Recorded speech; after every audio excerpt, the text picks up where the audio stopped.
ഡാ അണ്ണനെത്തി. നാടാ വിറയിച്ചു പിടിച്ചോ. അണ്ണൻ തന്നാണ് മിഠായി.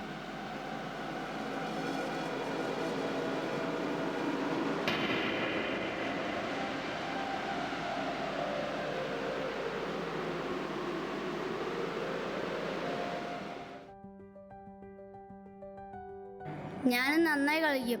ഞാനൊന്നും ഒരുപോഴും വിടില്ല. I want to become the best goal keeper.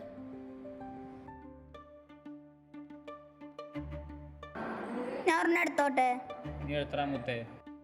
സംസ്ഥാനത്ത് ലഹരി വിൽപ്പന റാക്കറ്റ്. മിഠായി കവറുകൾ ഞാൻ ഈ മിഠായി കഴിച്ചിട്ടുണ്ടല്ലോ. നിനക്കാര് തന്ന്? പാച്ചു ചേട്ടൻ. ആര് പാച്ചു ചേട്ടൻ? ഫുട്ബോൾ ഗ്രൗണ്ടിലത്തെ പാച്ചു ചേട്ടൻ. മോനത് എവിടെ നിന്ന് കിട്ടിയേ? പാച്ചു ചേട്ടൻ.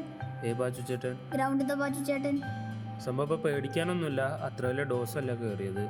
അപ്പോൾ ഏകദേശം ഒരു ആഴ്ചത്തേക്ക് കളിക്കാനൊന്നും വിടണ്ട. മോന് നല്ലോണം ഭക്ഷണം വെള്ളമൊക്കെ കഴിക്കണം കേട്ടോ. ആരോഗ്യം തന്നെയാണ് യഥാർത്ഥ സമ്പത്ത്.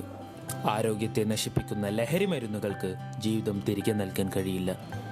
ലഹരി ഒഴിവാക്കി ആരോഗ്യം തിരഞ്ഞെടുക്കൂ.